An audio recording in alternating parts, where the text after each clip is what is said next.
Hello friends, the epic वैदिक tales के astrology section में आज आपका फिर से स्वागत है। आज हम बात कर रहे हैं एक्सॉल्टेड और डेबिलिटेटेड प्लैनेट्स के बारे में, यानी उच्च का ग्रह और नीच का ग्रह, उनमें क्या अंतर होता है और किसके रिजल्ट्स बेहतर मिलते हैं चार्ट में। तो स्टार्ट करते हैं। तो देखिए, जितने भी प्लैनेट्स हैं एक्सक्लूडिंग राहु केतु, यहाँ राहु केतु का डिस्कशन नहीं हो रहा है, तो जितने भी बाकी प्लैनेट्स हैं, sun, moon, Mars, Jupiter, Venus, Mercury और सैटर्न, तो ये सारे जो प्लैनेट्स हैं ये किसी भी राशि में एक सर्टेन टाइप का रिजल्ट देंगे। ठीक है, तो कुछ राशि ऐसी हैं जिनमें ये बहुत अच्छा रिजल्ट देते हैं और कुछ में ये उतना अच्छा रिजल्ट नहीं देते। तो किस राशि में किस तरह का फल मिलता है ये हम कैसे जानते हैं, ये कैसे समझते हैं? देखिए, क्लासिकल अगर बुक्स में आप देखें तो किसी भी प्लैनेट की स्ट्रेंथ ऐसे बताई गई है कि अगर प्लैनेट एग्जॉल्टेड है यानी उच्च का है किसी राशि में, जैसे सैटर्न लिब्रा में जाके एग्जॉल्टेड हो जाता है, ठीक है, वहीं सन लिब्रा में डेबिलिटेटेड होता है और एरीज में एग्जॉल्टेड होता है। तो जब कोई प्लैनेट किसी राशि में एग्जॉल्टेड यानी उच्च का है तो उसकी स्ट्रेंथ सबसे ज़्यादा मानी जाती है। फिर मूल त्रिकोण में स्ट्रेंथ है, उससे थोड़ा कम स्ट्रेंथ उसको मिलती है अपने स्वयं जो राशि है उसकी उसमें मिलती है। उसके बाद फ्रेंडली राशि में ठीक ठाक स्ट्रेंथ होती है, एनिमी राशि में कम होती है। जब नीचे का होता है प्लैनेट तो बहुत ही कम स्ट्रेंथ होती है और कंबस्ट में ऐसा माना जाता है कि स्ट्रेंथ और कम हो जाती है, हालांकि हम कंबस्ट प्लैनेट्स को इसमें डिस्कस नहीं कर रहे हैं। लेकिन जब हम कहते हैं कि स्ट्रेंथ कम हो जाती है तो स्ट्रेंथ कम होने का मतलब ये नहीं है कि वो प्लैनेट रिजल्ट्स नहीं देता है। स्ट्रेंथ कम होने का मतलब यहाँ पर यही है कि जो प्लैनेट के नेचुरल रिजल्ट्स मिलने चाहिए, यानी जो रिजल्ट्स हम उस प्लैनेट से एक्सपेक्ट करते हैं वो वैसे रिजल्ट नहीं देता है, रिजल्ट्स डिफरेंट मिलते हैं। तो हर प्लैनेट चाहे वो किसी भी साइन में हो, एग्जॉल्टेड हो या डेबिलिटेटेड, वो कुछ ना कुछ रिजल्ट्स देगा।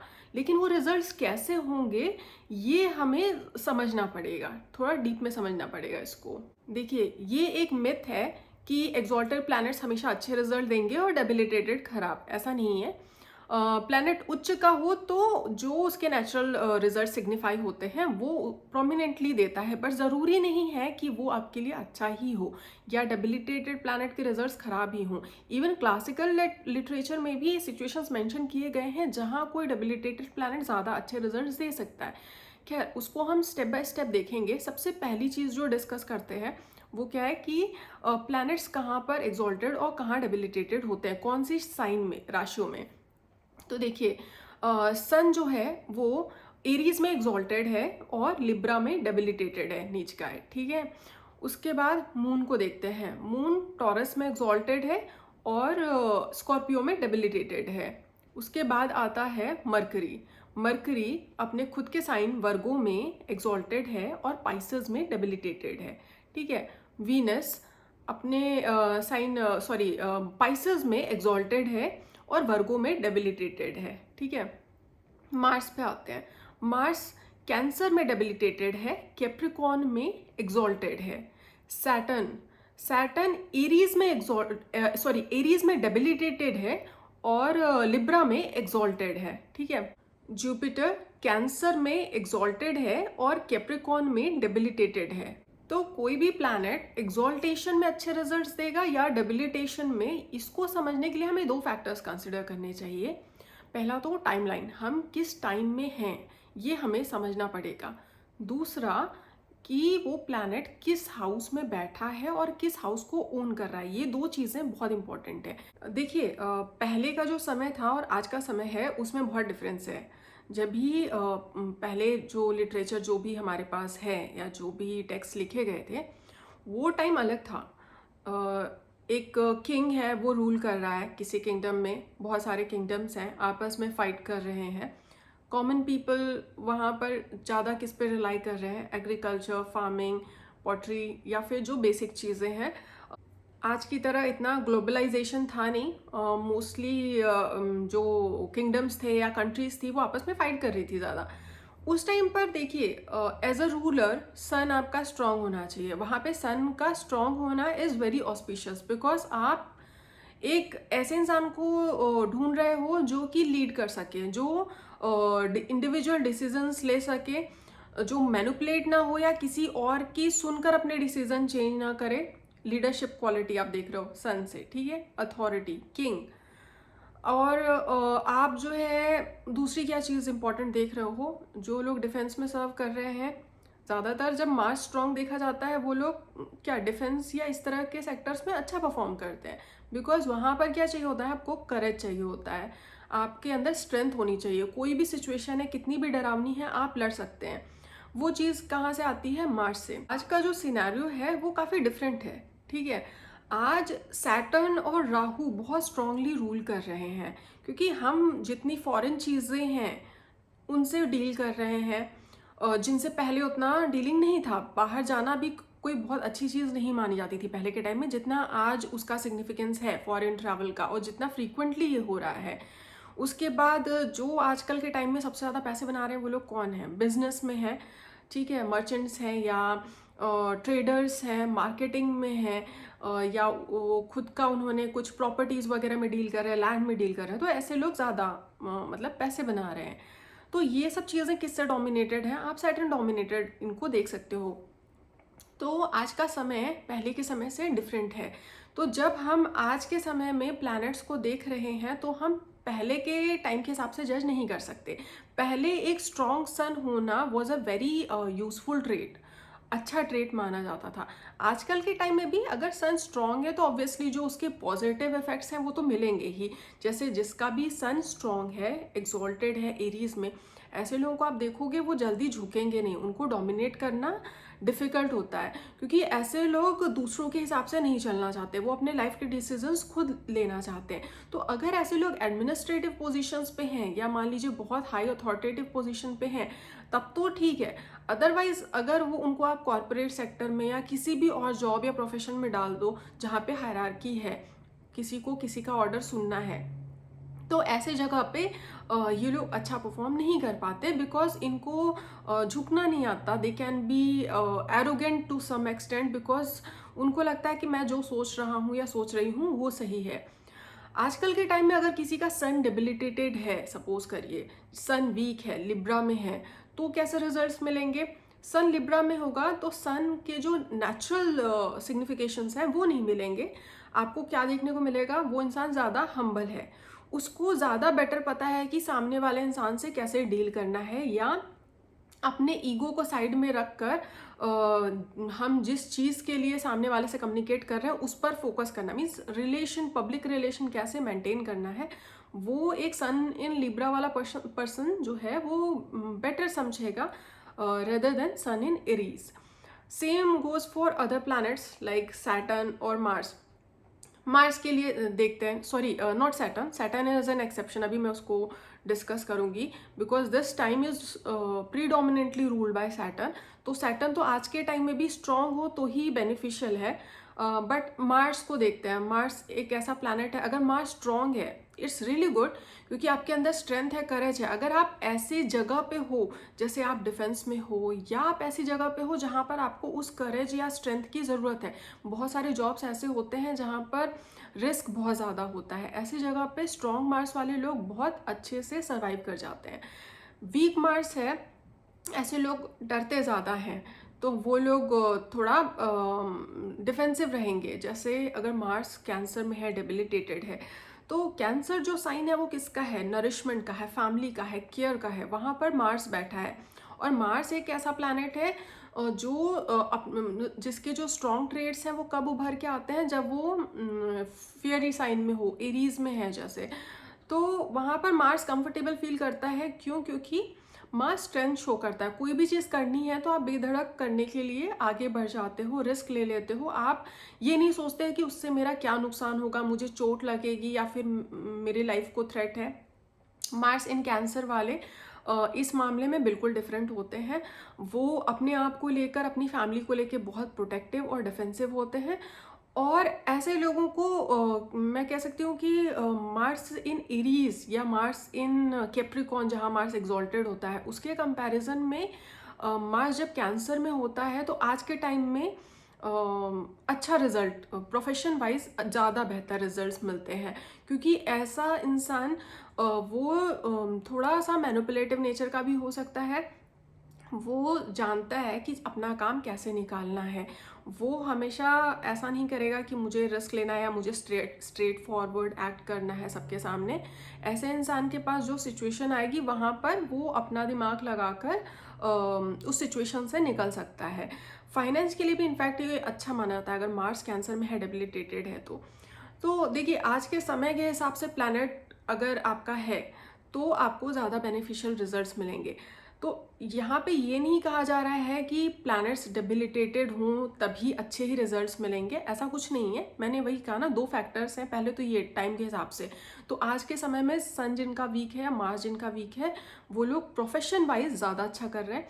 हेल्थ में आप देखोगे तो उनको नेगेटिव रिजल्ट्स मिलेंगे क्योंकि मार्स वीक है आपका, तो आपकी हीलिंग एबिलिटी कम है। बीमार पड़ोगे तो हील होने में डिफ़िकल्टी आएगी या आप जल्दी डरोगे चीज़ों से, चीज़ें ज़्यादा बॉदर करेंगी। सन वीक है, सन अगर वीक है तो बैकबोन रिलेटेड इश्यूज दे सकता है, आंखों में प्रॉब्लम्स आ सकती हैं, हेल्थ इश्यूज मिल सकते हैं because sun is vitality. If sun is weak तो अंदर से जो एनर्जी आती है किसी काम को करने की या स्ट्रेंथ आता है वो कम हो जाता है।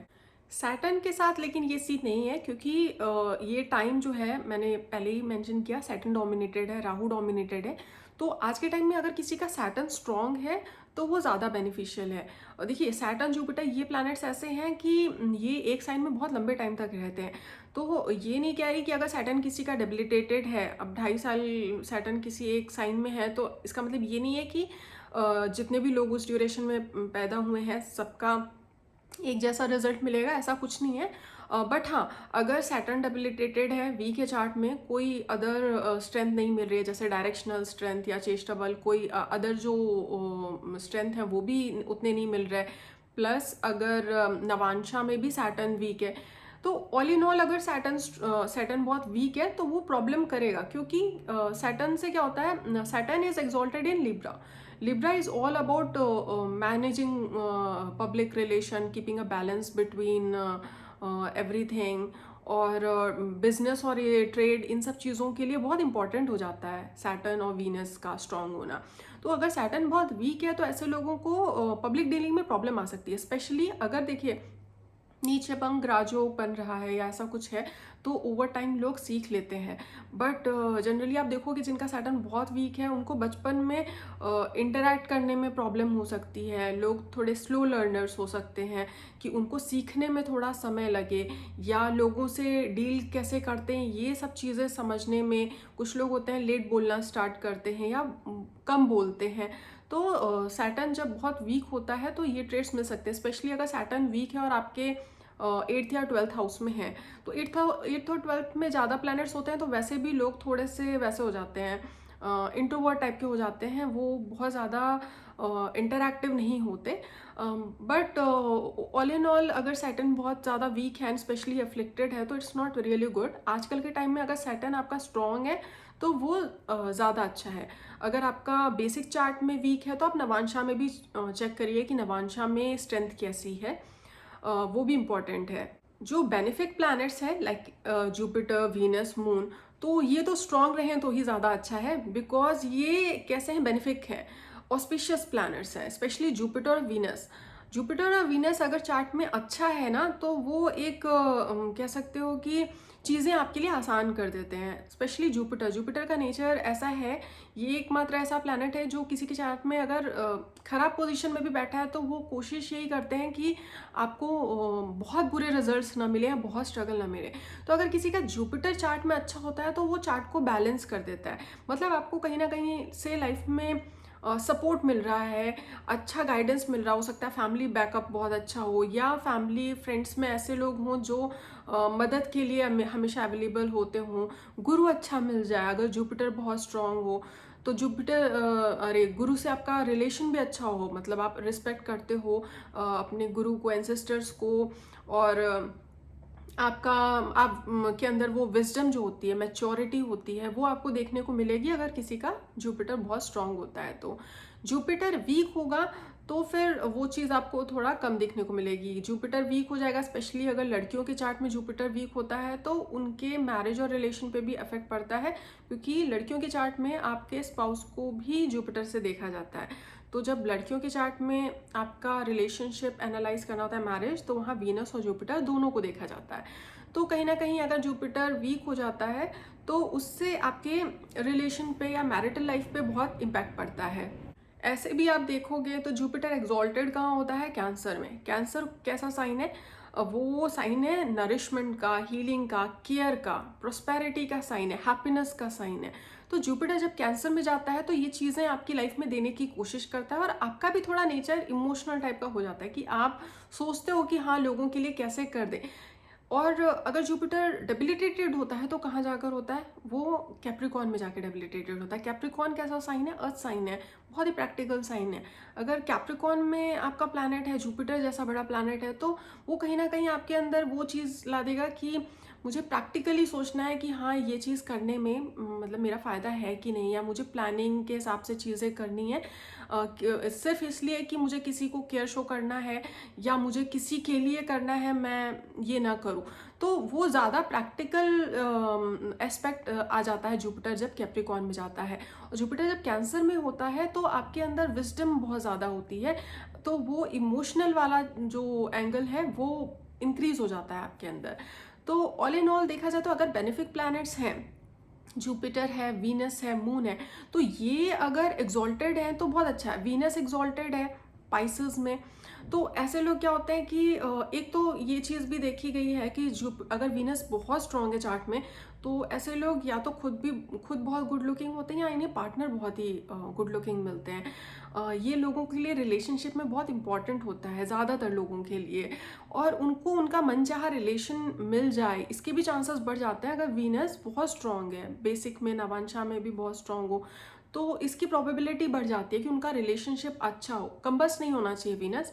वीनस कंबस्ट होने में भी रिजल्ट्स मिलेंगे, वो इंटायरली डिफरेंट टॉपिक है कि कैसा मिलेगा। बट अगर वीनस एग्जॉल्टेड है और बेनिफिकली डिस्पोज्ड है तो बहुत अच्छे रिजल्ट्स मिलते हैं। आपको हर तरह की लग्जरी, आपको पता है कि चीज़ें कैसे कैरी करनी है, आपको किस तरीके से रहना है, किस तरह के कपड़े आप पे सूट करेंगे, किस तरह का हेयर स्टाइल। ऐसे लोग बहुत ही शौकीन होते हैं, तो उनको जो शौक पूरे करने के लिए चीज़ें चाहिए होती हैं, अगर वीनस बहुत अच्छे पोजीशन में है, एग्जॉल्टेड है और अच्छे हाउस में है, तो वो उनको मिलता भी है। तो ये शुभ प्लैनेट्स हैं। चंद्रमा के लिए भी सेम है। मून अगर स्ट्रांग होता है तो आपका जो मेंटल बैलेंस है वो बना रहता है। एफ्लिक्टेड मून आजकल ज़्यादा चार्ट्स में देखने को मिलता है। अगर मून डेबिलिटेटेड है तो क्या होता है कि आपके इमोशंस कहीं ना कहीं वो जैसे मून स्कॉर्पियो में डेबिलिटेटेड होता है तो वाटर साइन, बट स्कॉर्पियो एक बहुत ही डिफिकल्ट साइन है और मून के लिए बहुत अच्छा प्लेसमेंट नहीं है। मून टॉरस में एग्जॉल्टेड फील करता है, कैंसर अपने साइन में स्ट्रांग रहता है बिकॉज ओन साइन है। क्योंकि इन सब पोजीशंस में कैसा है कि मून वो चीज़ें करता है जो उसकी नेचुरल ट्रेड्स हैं। घर फैमिली का ख्याल रखना, चीज़ें बैलेंस करना, फाइनेंस को बैलेंस करना, या घर को संभालना, मैनेज करना, ये सारी चीज़ें क्या होती हैं, ये स्ट्रॉन्ग मून के साथ आती हैं। स्कॉर्पियो जो है वो ऐसा साइन है जो इनसिक्योरिटी देता है, ठीक है। मून अगर टॉरस या कैंसर में है तो वो कहीं ना कहीं सेल्फलेस लव भी दे सकता है कि आप किसी को केयर शो कर रहे हो बट आप बदले में कुछ एक्सपेक्ट नहीं कर रहे हो। मून स्कॉर्पियो में होता है तो कहीं ना कहीं इनसिक्योरिटी लेकर आता है आपके माइंड में, जेलसी लेकर आ सकता है, जो कि मून के नेचुरल ट्रेट्स नहीं है। मून नेचुरली बहुत ही केयरिंग प्लैनेट है, बेनोवलेंट प्लैनेट है, वो इसलिए स्कॉर्पियो में भी जो मून की पोजीशन है वो बहुत अच्छी नहीं है। तो ये तो एक जनरल डिस्कशन था कि आज के टाइम में कौन से प्लैनेट्स हैं वो डेबिलिटेटेड होकर भी अच्छे रिजल्ट्स दे सकते हैं और कौन से जो कि एक्सॉल्टेशन में ही ज़्यादा अच्छे रिजल्ट्स देंगे। तो बेनिफिक प्लैनेट्स एक्सॉल्टेड रहें तो बेटर है। मार्स एंड सन आज के टाइम में अगर डेबिलिटेटेड हैं तो भी अच्छे रिजल्ट्स देते हैं, बट ये एक सिंगल एस्पेक्ट है। जो दूसरा फैक्टर था अब हम उस पर आते हैं। दूसरा क्या है? हाउस। कौन से हाउस में प्लैनेट बैठा है और किस हाउस का लॉर्ड है। सपोज करिए आपका कोई प्लैनेट है वो 8th हाउस में है, ठीक है। कोई विपरीत योग वगैरह का डिस्कशन नहीं कर रही हूँ, नॉर्मल कोई प्लैनेट 8th हाउस में आकर बैठा है जो कि नहीं होना चाहिए। सपोज करिए मून ही 8th हाउस में जाकर बैठा हुआ है। मून के लिए अच्छा प्लेस है नहीं 8th हाउस, ठीक है। वो स्ट्रगल्स लेकर आएगा, आपको फिकल माइंडेड बना देगा और आपका क्या मेंटल एंजाइटी बढ़ा देगा। अब वहाँ पर अगर मून स्ट्रांग हो गया है एग्जॉल्टेशन में है, अपने साइन नहीं, अपने साइन में एग्जॉल्टेशन में है, टॉरस में है सपोज करिए, तो वहाँ क्या मून अच्छे रिजल्ट्स देगा? अगर मून आपके लिए वहाँ पर बैठकर बुरे रिजल्ट्स दे सकता है या प्रॉब्लम्स ला सकता है आपके लाइफ में, 8th हाउस जहाँ से भी जुड़ा होता है उन एरियाज में ऑब्स्टिकल्स क्रिएट करने की टेंडेंसी होती है। तो अगर मून का स्ट्रेंथ ज़्यादा है, 8th हाउस में ही बैठ के मून का स्ट्रेंथ ज़्यादा बढ़ जा रहा है, तब वो ज़्यादा नुकसान करेगा या तब जब मून वीक है वहाँ पर? तो अगर 6, 8, 12 में कोई प्लैनेट है या 6, 8, 12 का कोई रूलर कहीं जाकर बैठ रहा है एंड कोई विपरीत योग नहीं बन रहा है, तो अगर वो प्लैनेट स्ट्रांग हो जाएगा तब ज़्यादा हार्म करेगा या वीक हो जाएगा तब ज़्यादा हार्म करेगा? इसको हम दूसरे एग्जाम्पल से समझते हैं। एग्जाम्पल के तौर पर जेमिनाई असेंडेंट है, ठीक है, मार्स जो है यहाँ पर कौन से हाउसेस रूल कर रहा है? आपका 11th हाउस मार्स रूल कर रहा है और 6th हाउस मार्स रूल कर रहा है, ठीक है। 6th हाउस में कौन सा साइन है? स्कॉर्पियो। अभी 6, 7, 8 Scorpio, Sagittarius, Capricorn, Mars suppose करिए 8th हाउस में जाकर बैठ गया है इन कैप्रिकॉन, मार्स हो गया एग्जॉल्टेड, एक तो विपरीत योग बन गया, 6th का रूलर जो है आपके 8th हाउस में जाकर बैठा है, तो ये 6th हाउस को तो डैमेज नहीं करेगा क्योंकि यहाँ पे विपरीत योग बन गया है, लेकिन 11th का जो रूलर है वो 8th में आकर बैठ गया है, तो कहीं ना कहीं 11th हाउस में प्रॉब्लम क्रिएट हो सकती है, नहीं हो सकती है? तो यहाँ पर अगर रूलर स्ट्रांग है तो वो ज़्यादा डिफिकल्टीज क्रिएट करेगा 11th हाउस के लिए, है ना। देखिए ये जो एग्जाम्पल्स दिए हैं इसमें अभी मैं बहुत सारी चीज़ें नहीं इंक्लूड कर रही हूँ, जैसे अभी 11th का लॉर्ड 8 में जाएगा तो वो ब्लैक एंड वाइट में ऐसे रिजल्ट्स नहीं मिलेंगे कि सिर्फ खराब या अच्छे। देखा जाए तो भवाद भावम अगर देखा जाए वो कॉन्सेप्ट, तो उसके हिसाब से अपने से 10th हाउस में चला गया है ना। अगर 11th का लॉर्ड जो है 8th में गया तो वो अपने से 10वें भाव में गया, तो वो 11th के लिए अच्छे रिजल्ट्स भी मिल सकते हैं अगर आप 8th हाउस से जुड़ी हुई चीज़ों में लगे हुए हो। बट ओवरऑल अगर आप देखो तो 6, 8, 12 ये ऐसे भाव हैं कि ये आपको कुछ ना कुछ प्रॉब्लम्स देंगे ही। अगर आपका चंद्रमा 8वें में है, आप रिसर्च लाइन में हो, तो आपको रिसर्च लाइन में अच्छा रिजल्ट मिल सकता है बिकॉज आपका चंद्रमा वहाँ है, तो आप इन सब चीज़ों में अच्छा दिमाग लगा सकते हो, आप चीज़ों में डीप जा सकते हो। लेकिन आपको फिकल माइंडेड तो वो बनाएगा ही, आपके लाइफ में ट्रांसफॉर्मेशंस लेकर आएगा ही, है ना। 8th हाउस ऑब्स्टिकल्स कुछ क्रिएट करेगा ही, आपको मेंटल एंजाइटीज देगा, तो वो सारी चीज़ें हमें निग्लेक्ट नहीं करनी है। अगर हाउस की जो लॉर्डशिप है वो ऐसी है कि हम 6, 8 या 12th का लॉर्ड देख रहे हैं और वो कहीं पर जाकर विपरीत योग अगर नहीं बन रहा है और कहीं पर किसी ऑस्पिशियस हाउस में जाकर बैठ रहा है, वो वहाँ पर डिफ़िकल्टीज क्रिएट करने की टेंडेंसी रखेगा, है ना, क्योंकि ये आपके दुष्टाना भाव हैं, ये नेगेटिव रिजल्ट्स या ऑब्स्टिकल्स लेकर आ सकते हैं लाइफ में। तो अगर यहाँ पर से जो प्लैनेट या इधर का जो लॉर्ड है वो कहीं जाकर बैठ रहा है और वो स्ट्रांग हो जाता है, तो उसके पास ज़्यादा पावर रहेगी वो डिफ़िकल्टीज क्रिएट करने की। इसीलिए ऐसा माना जाता है कि जब मेलेफिक प्लैनेट्स अगर दुष्टान भाव में बैठते हैं जिनमें टेंडेंसी होती है नेगेटिव रिजल्ट्स ज़्यादा देने की, जैसे सन हो गया, मार्स या सैटर्न, ये जब जाकर 6 से 12 में बैठते हैं और कोई विपरीत योग नहीं बन रहा है, तो बेटर ये है कि इनकी स्ट्रेंथ कम हो। 6th हाउस में वैसे तो मेलेफिक्स अच्छे ही माने जाते हैं बेनिफिक्स के कंपैरिजन में, बट स्टिल मेलेफिक प्लैनेट्स क्या है ना कि वो खराब रिजल्ट देने की टेंडेंसी ज़्यादा रखते हैं बिकॉज वो क्रूअल प्लैनेट होते हैं, क्रूर प्लैनेट में काउंट होते हैं। तो जैसे मार्स अगर कहीं बैठा है आपको 10 अच्छे रिजल्ट देगा ना, तो 4 खराब भी देगा। अगर वो आपके केंद्र हाउस में बैठे हैं मार्स, सैटर्न, इस तरह के प्लैनेट्स, तो हो सकता है वो आपको फाइनेंशियल सक्सेस दे या फिर आपको करियर में ग्रोथ दें। 5th, 9th में बैठे हैं तो हो सकता है कुछ अच्छे रिजल्ट्स मिले आपके करियर या क्रिएटिविटी इन फ्रंट्स पे, या इंटेलेक्चुअली आपको बहुत हेल्प करें, बट वो आपको हेल्थ इश्यूज दे सकते हैं, ठीक है। तो मेलेफिक हाउसेस के साथ स्पेशली ये देखना चाहिए कि अगर वो स्ट्रांग है तो वो ऐसे हाउस में स्ट्रांग हो जहाँ पर वो खराब रिजल्ट्स कम दे सके। इनफैक्ट मैंने देखा है कि जब किसी का मार्स स्ट्रांग होता है तो उनको चोट लगने के चांसेस बढ़ जाते हैं, या सन बहुत स्ट्रांग होता है तो ऐसे लोगों का दूसरों के साथ नहीं बनेगा या झगड़े होने के चांसेस बढ़ जाते हैं।